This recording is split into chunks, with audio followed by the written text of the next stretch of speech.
ओम शांति। 4 जनवरी 2025 के ईश्वरीय महावाक्य। पहले सुनते हैं मुरली के मुख्य पॉइंट्स। बाबा ने कहा, इस देह को देखते हुए भी मुझे याद करो। मुझे देखने और समझने के लिए जो तुम्हें तीसरा नेत्र मिला है उससे काम लो। एक दो के नाम रूप में नहीं लटकना, केवल एक बाप से ही प्रेम रखना है। प्रीत बुद्धि बनकर मोस्ट बिलवेड बाबा की ही महिमा करते रहना चाहिए। फिर बाबा ने कहा, माया के तूफान तो आएंगे, परंतु कर्मेंद्रियों से कोई विकर्म नहीं होना चाहिए। जो बच्चे माया से धोखा खा लेते हैं वे माया जीत जगत जीत नहीं बन सकेंगे। किसी को भी ज्ञान सुनाने से पहले उनकी नब्ज देखनी चाहिए कि वे समझने लायक हैं या नहीं। यह सारी नॉलेज तुम्हारी बुद्धि में रहेगी तो तुम्हें बहुत खुशी रहेगी। लास्ट में बाबा ने कहा, इस नॉलेज को धारण करना कोई मुश्किल नहीं है, परंतु यदि योग बल कम है और देही अभिमानी होकर नहीं रहते तो थोड़ी सी बात में भी क्रोध आ जाता है और गिरते रहते हैं। नष्टो मोहा बनने के लिए निरंतर मुझे याद करो। जो मोहवश होते हैं उनकी शक्ल और बातचीत करने का तरीका ही बंदर मिसल हो जाता है। अब सुनते हैं महावाक्यों को विस्तार से। बाबा ने कहा, मीठे बच्चे, तुम अशरीरी बन जब बाप को याद करते हो तो तुम्हारे लिए यह दुनिया ही खत्म हो जाती है। देह और दुनिया भूली हुई है।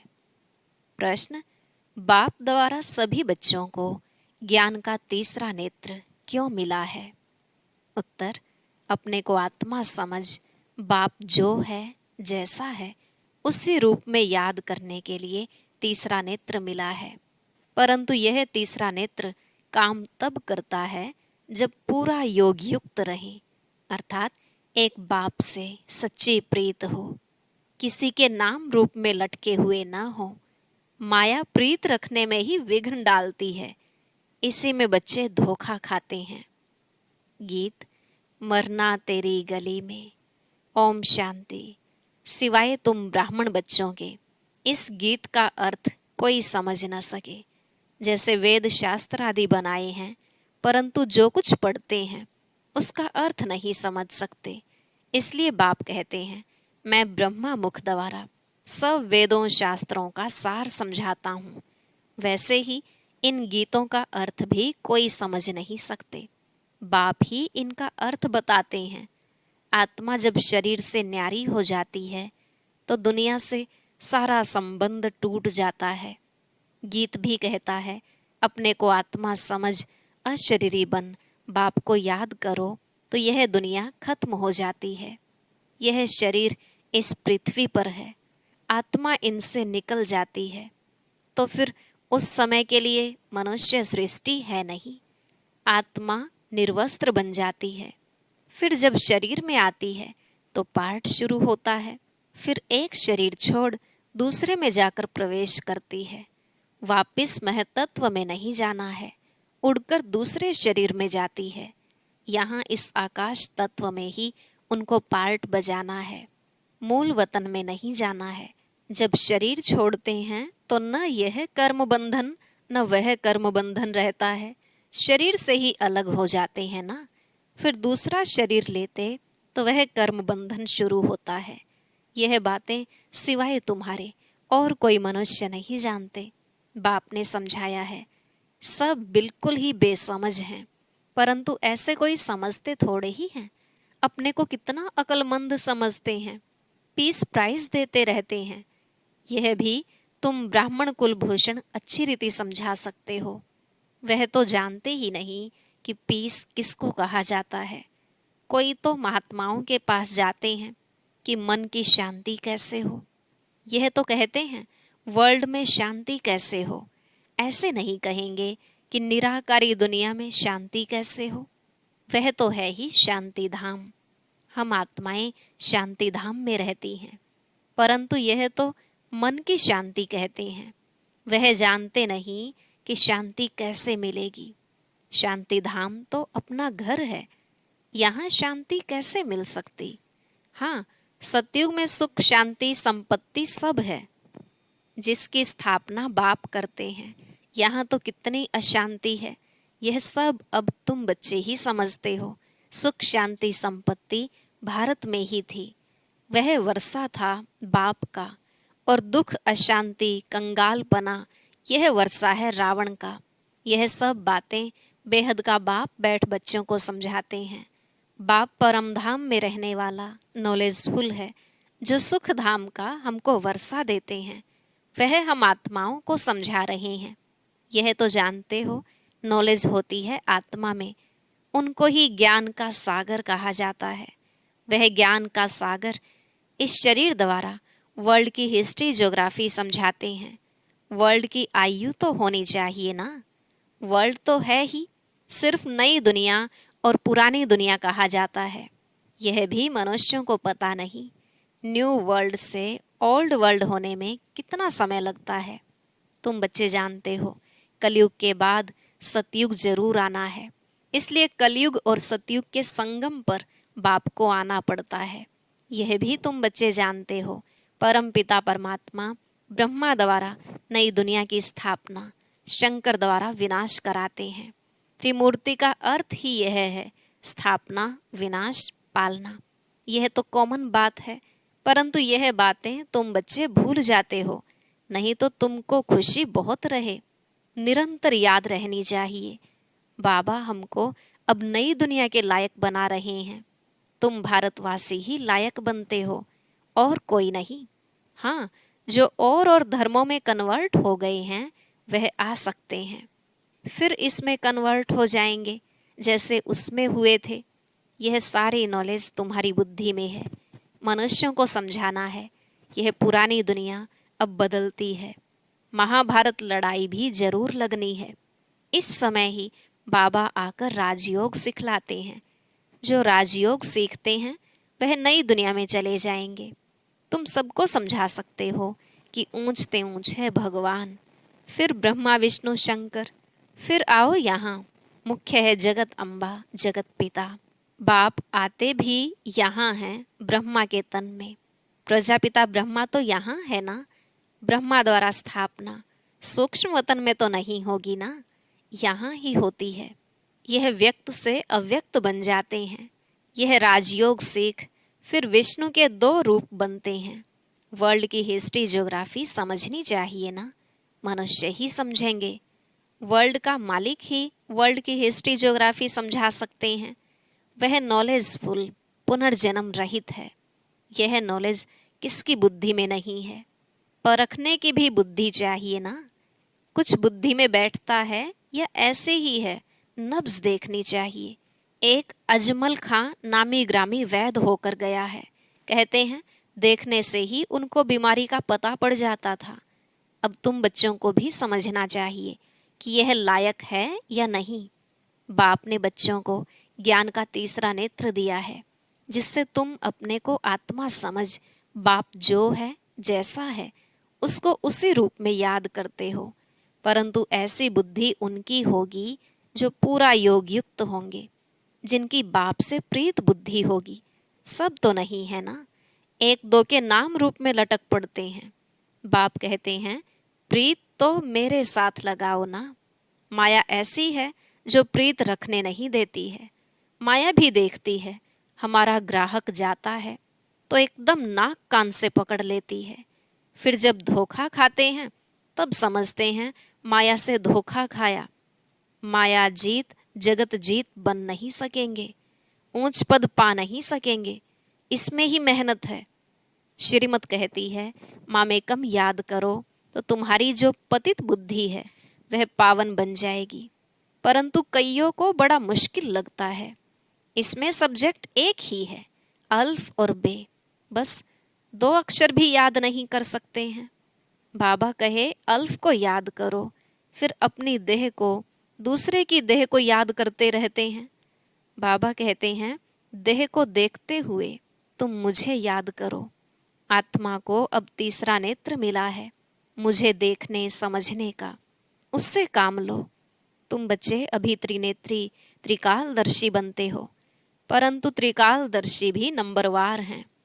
नॉलेज धारण करना कोई मुश्किल नहीं है, बहुत ही अच्छा समझते हैं, परंतु योग बल कम है। देही अभिमानीपना बहुत कम है। थोड़ी बात में क्रोध, गुस्सा आ जाता है, गिरते रहते हैं, उठते हैं, गिरते हैं, आज उठे कल फिर गिर पड़ते हैं।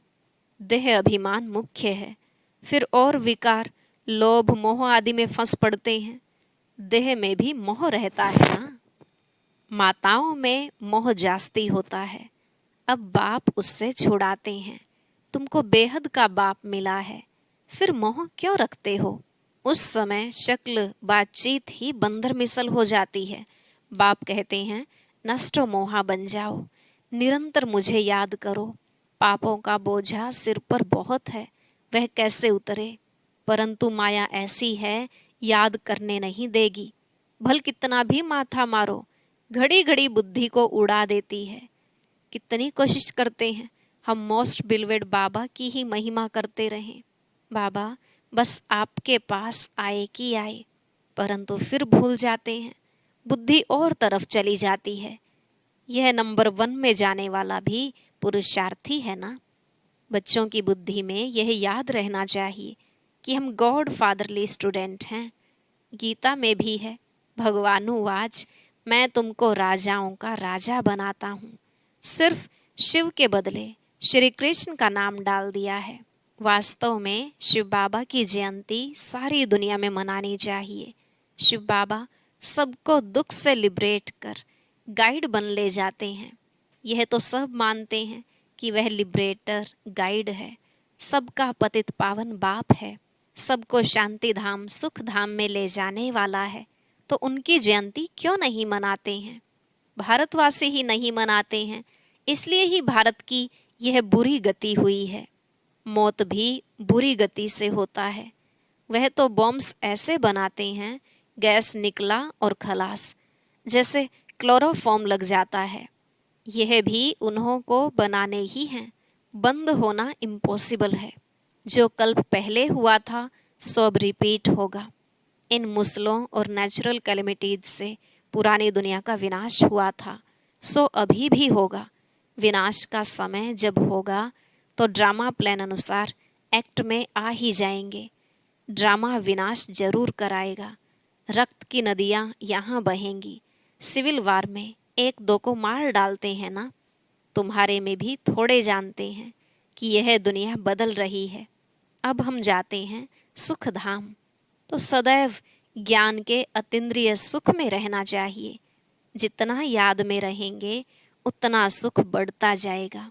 छी देह से नष्टो मोहा होते जाएंगे।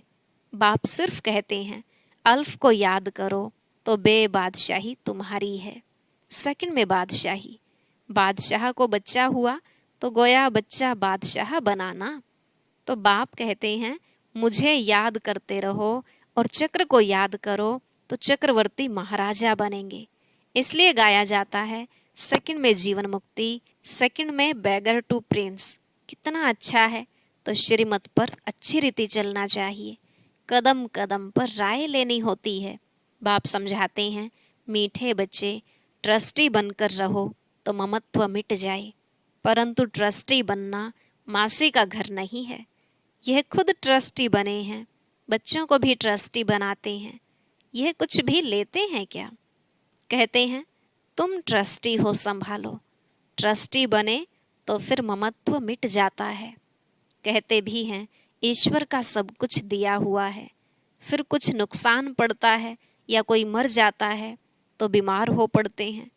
मिलता है तो खुशी होती है, जबकि कहते हो ईश्वर का दिया हुआ है तो फिर मरने पर रोने की क्या दरकार है। परंतु माया कम नहीं है, मासी का घर थोड़े ही है। इस समय बाप कहते हैं तुमने हमको बुलाया है कि इस पतित दुनिया में हम नहीं रहना चाहते हैं, हमको पावन दुनिया में ले चलो, साथ ले चलो। परंतु इसका अर्थ भी समझते नहीं। पतित पावन आएगा तो जरूर शरीर खत्म होंगे ना, तब तो आत्माओं को ले जाएंगे। तो ऐसे बाप के साथ प्रीत बुद्धि होनी चाहिए। एक से ही लव रखना है, उनको ही याद करना है। माया के तूफान तो आएंगे, कर्मेंद्रियों से कोई विकर्म नहीं करना चाहिए, वह बेकायदे हो जाता है। बाप कहते हैं मैं आकर इस शरीर का आधार लेता हूँ। यह इनका शरीर है ना। तुमको याद बाप को करना है। तुम जानते हो ब्रह्मा भी बाबा, शिव भी बाबा है। विष्णु और शंकर को बाबा नहीं कहेंगे। शिव है निराकार बाप, प्रजापिता ब्रह्मा है साकारी बाप। अब तुम साकार द्वारा निराकार बाप से वर्षा ले रहे हो। दादा इनमें प्रवेश करते हैं, तब कहते हैं दादे का वर्षा बाप द्वारा हम लेते हैं। दादा ग्रैंडफादर है निराकार, बाप है साकार। यह वंडरफुल नई बातें हैं ना। त्रिमूर्ति दिखाते हैं परंतु समझते नहीं। शिव को उड़ा दिया है। बाप कितनी अच्छी अच्छी बातें समझाते हैं, तो खुशी रहनी चाहिए। हम स्टूडेंट हैं। बाबा हमारा बाप, टीचर, सतगुरु है। अभी तुम वर्ल्ड की हिस्ट्री, ज्योग्राफी बेहद के बाप से सुन रहे हो, फिर औरों को सुनाते हो। यह 5000 वर्ष का चक्र है। कॉलेज के बच्चों को वर्ल्ड की हिस्ट्री, ज्योग्राफी समझानी चाहिए। 84 जन्मों की सीढ़ी क्या है, भारत की चढ़ती कला और उतरती कला कैसे होती है, यह समझाना है। सेकंड में भारत स्वर्ग बन जाता है, फिर 84 जन्मों में भारत नर्क बनता है। यह तो बहुत ही सहज समझने की बात है। भारत गोल्डन एज से आयरन एज में कैसे आया है, यह तो भारतवासियों को समझाना चाहिए। टीचर्स को भी समझाना चाहिए। वह है जिस्मानी नॉलेज, यह है रूहानी नॉलेज। वह मनुष्य देते हैं, यह गॉड फादर देते हैं। वह है मनुष्य सृष्टि का बीज रूप, तो उनके पास मनुष्य सृष्टि का ही नॉलेज होगा। अच्छा, मीठे मीठे सिकलधे बच्चों प्रति माता पिता बाप दादा का याद, प्यार और गुड मॉर्निंग। रूहानी बाप की रूहानी बच्चों को नमस्ते। रूहानी बच्चों की रूहानी बाप दादा को नमस्ते नमस्ते, गुड मॉर्निंग, शुक्रिया बाबा, शुक्रिया। धारणा के लिए मुख्य सार। पहला पॉइंट, इस छीछी देह से पूरा नष्टो मोहा बन ज्ञान के अतीन्द्रिय सुख में रहना है। बुद्धि में रहे, अब यह पुरानी दुनिया बदल रही है, हम जाते हैं अपने सुख धाम। दूसरा, ट्रस्टी बनकर सब कुछ संभालते हुए अपना ममत्व मिटा देना है।